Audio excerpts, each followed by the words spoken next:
Before we get started, please go over to Amazon.com and grab a copy of my book, Education and Justice.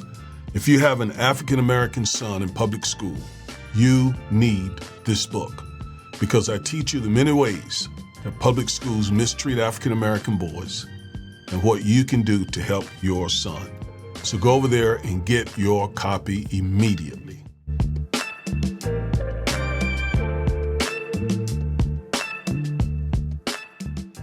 I got to give it up to President Trump. If he's good at anything, he's good at exploiting low information, young black men. Now, of course, he gets lots of help from rappers and athletes and pro-black imposters.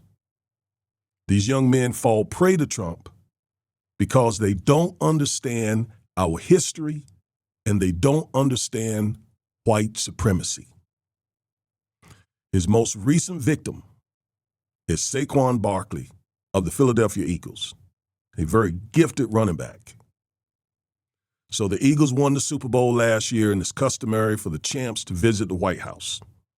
Now, some of the champs, like Jalen Hurts, declined the invitation. Shout out to Jalen. However, many others attended, including Saquon. But he went further. He golfed with Trump.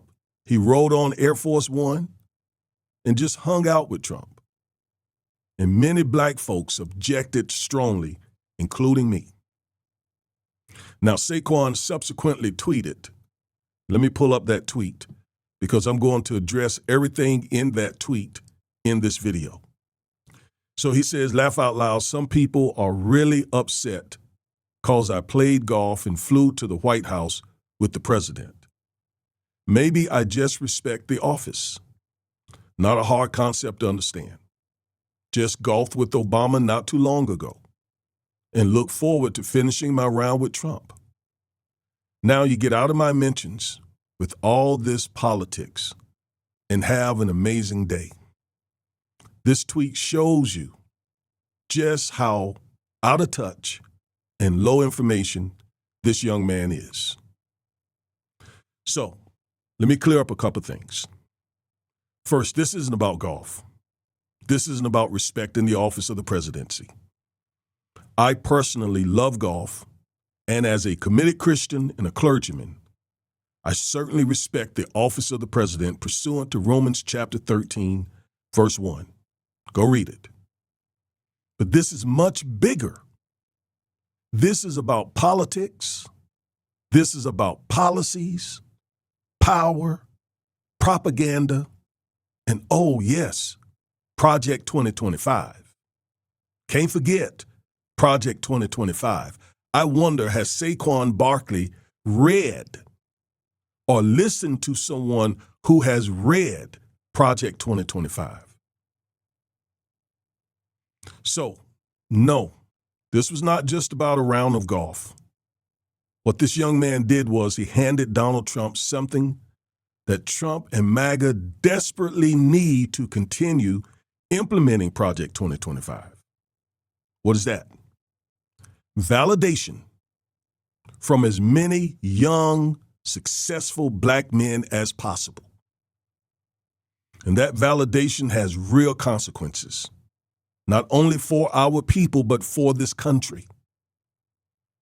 Trump has a long history of using black athletes, black entertainers, and public figures as political cover, as a political shield.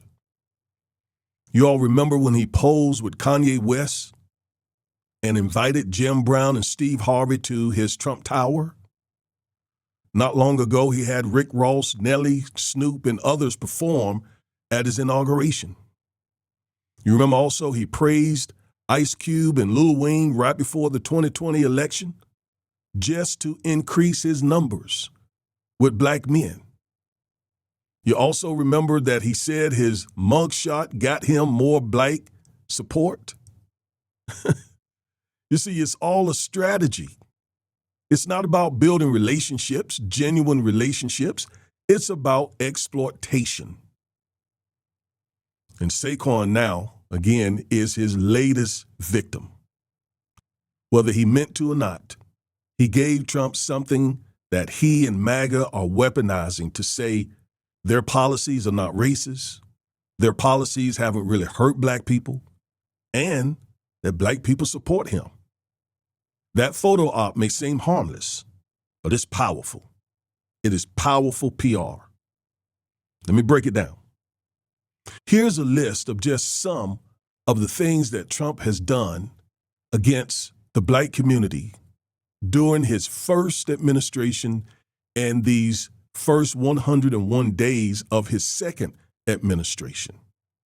And by just showing up and hanging out and palling around with Trump, it almost says that this young man and others don't know that Trump did this, or they don't care.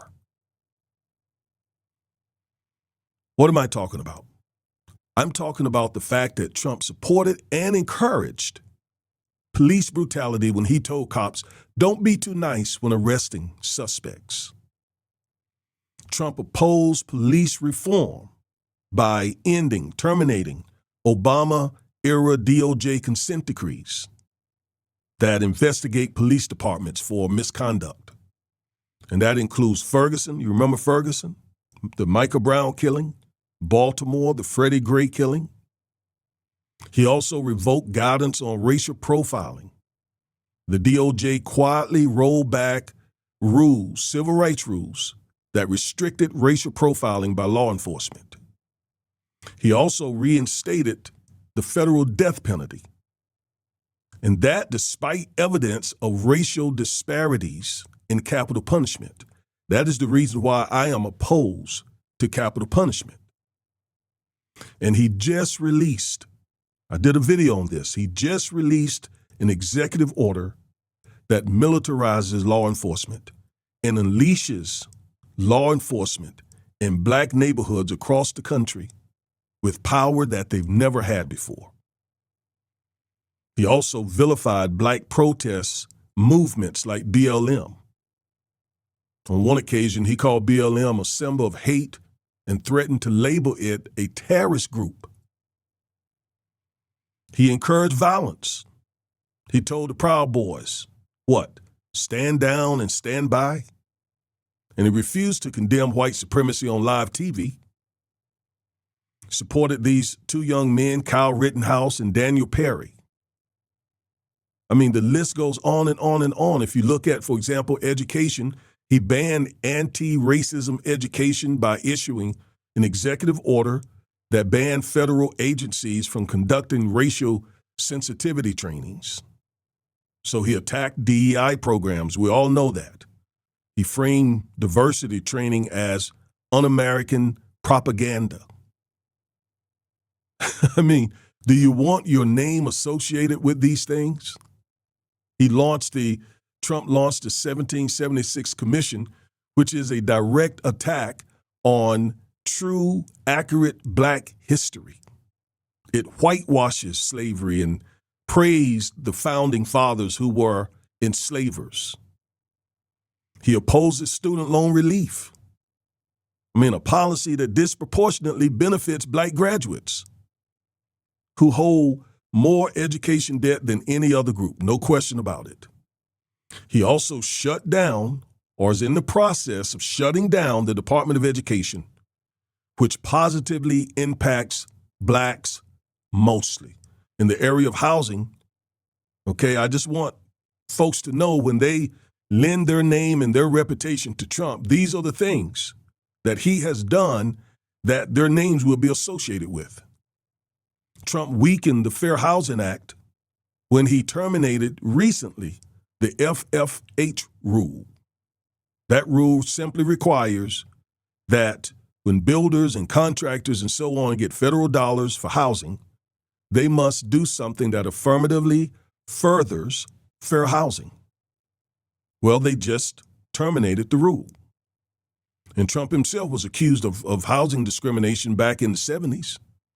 And as a result, the DOJ sued him because he allegedly refused to rent apartments to black tenants. Right? And he's now working hard to extend the 2017 tax cuts that basically benefited the top 1%. He's pushing a budget right now that economists say may also include cuts to Medicaid and other programs that black people rely on heavily. Heavily. He also opposed minimum wage increases, right? Which would disproportionately help black workers. Cut SNAP and other safety nets. His administration pushed for work requirements and cuts to food stamps directly harming poor and working class black families. The many blacks who have lost their jobs and homes and way of life here recently because of Doge put all of that on Trump. And so this young man and others, when they hang out with Trump, this is what they are basically supporting and are saying they're not bad. These things, these policies are not bad. What about voting rights and democracy? Well, Trump opposed mail-in voting expansion. And that's a method that blacks use heavily. He enabled voter suppression. He did that in a number of ways, but one way is when he appoints these far-right judges who uphold these voter ID laws and uphold roll purges. He attacked the Voting Rights Act. In 2020, his DOJ filed briefs weakening Section 2 of the Voting Rights Act in the Brownovich case. All of these things is what he has done over the years and is currently doing. For example, he's currently pushing the SAVE Act that also will suppress black votes, no question. It will make it much more difficult for many blacks to register to vote. And he refused to protect election workers. Even black election officials received death threats while Trump remained silent, basically. I could go on and on and on and on and on.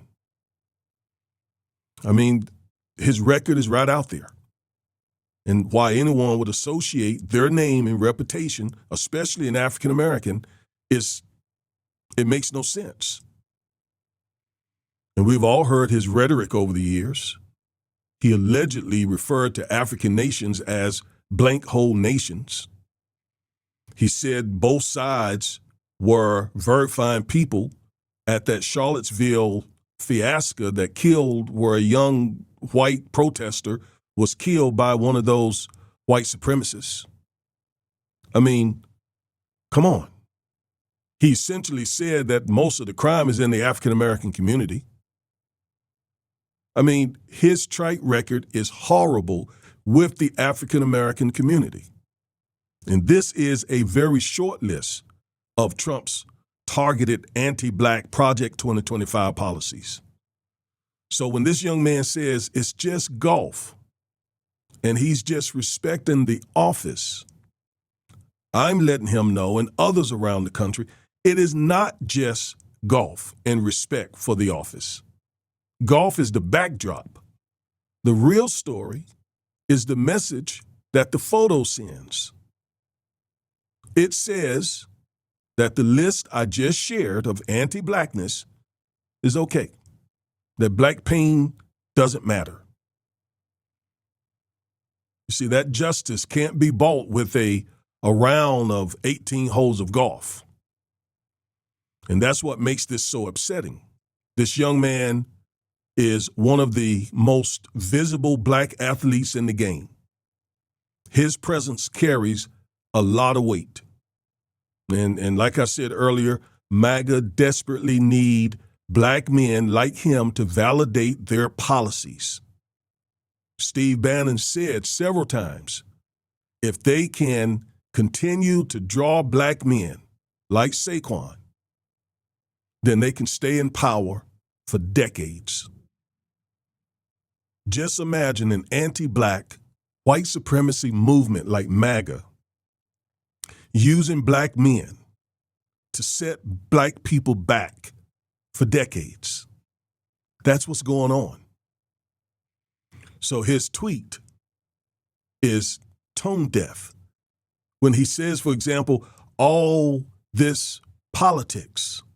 Man, when you take a photo with Trump as a young African-American man, you cannot avoid politics.